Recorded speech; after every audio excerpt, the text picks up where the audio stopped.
ជួយសួរបងប្អូនអរគ្នាថ្ងៃនេះខ្ញុំទៅស្វែងរកសែលរបស់យើងគាត់ព្រលឹមឡើងគាត់ធ្វើអីគេនោះ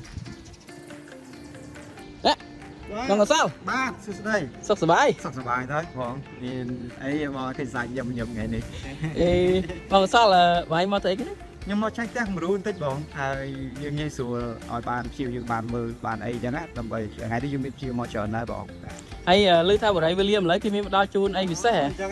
បងបានដំណឹងលឿនមែនតើយើងមានកម្មវិធីល្អមែនតើបងចាប់ពីខែនេះរហូតដល់ថ្ងៃទី30ខែមេសាឆ្នាំ2025តែប៉ុណ្ណោះមានការផ្ដល់ជូនបូសឹងតែជាប់មានមកបងផ្ដល់ជូនអីគេគឺពិសេសបំផុតមួយឆ្នាំពេញដំបូងបងគឺយើងអត់មានការបងការប្រាក់ឲ្យប្រាក់បើរហូតដល់ពេញមួយឆ្នាំបងគឺពិសេសអូហើយយើងផ្ដល់ជូនប្លង់រឹងបង100%ទៀតណាយើងផ្ដល់ជូនឥឡូវផ្ដល់ជូនប្លង់រឹងទៀតឥឡូវបាទហើយកាត់ឈ្មោះជូនគាត់ហ្មងបងមែនទេលយណាបងកម្មវិធីយើងពេលនេះអញ្ចឹងលោកអ្នកបងប្អូនទៅភ្លេចណាឲ្យដោយ like អ្វីដែលខ្ញុំចង់ជូនពិសេសទៀតការប្រាក់របស់យើងនៅឆ្នាំទី2ត្រឹមតែ 4.5% តែប៉ុណ្ណោះបងអូទៀបហ្មងបងអសល់ហើយមួយទៀតណាបងគឺអាចកម្ចីបានរហូតដល់30ឆ្នាំជាមួយដៃគូរបស់យើងវ៉ាវអញ្ចឹងផ្ទះនេះប្រហែលជាបងម្ដង1000ទៅផ្ទះ Legacy 1000ទេបងហើយអញ្ចឹង Legacy នេះម៉ូតយើងស្អាតមែនទែនបងម៉ូតបែបអាមេរិកណាអញ្ចឹងសង្ឃឹមថាលោកអ្នកបងប្អូននឹងមកទទួលយកនៅកម្មវិធី promotion ដ៏ពិសេសនេះលើក្នុងថ្ងៃនេះចាប់ពីពេលនេះតទៅរហូតដល់ថ្ងៃទី30ខែមេសាឆ្នាំ2025ថា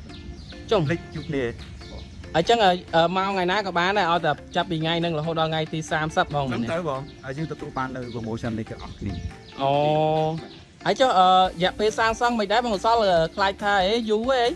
យើងសាងសង់ត្រឹមតែមួយឆ្នាំទេបងមួយឆ្នាំទេបាទអញ្ចឹងកុំបារម្ភរឿងសំណងអញ្ចឹងយើងតែជូននៅការសាងសង់ត្រឹមតែមួយឆ្នាំពេញឬក៏និយាយថា12ខែតែប៉ុណ្ណោះបងអូលយមែនតើបងហើយចុះបើសិនជាចាប់យើងមិញថាអត់បងការប្រាក់អត់បងការប្រាក់មិនចឹងអានោះអត់បងការប្រាក់ហើយនឹងប្រាក់ដើមមិនទៅហ្នឹងបាទយើងអត់បងការប្រាក់គឺមានន័យថាអត់ចាំបាច់បងបងតម្លាក់ទៅតាម 20%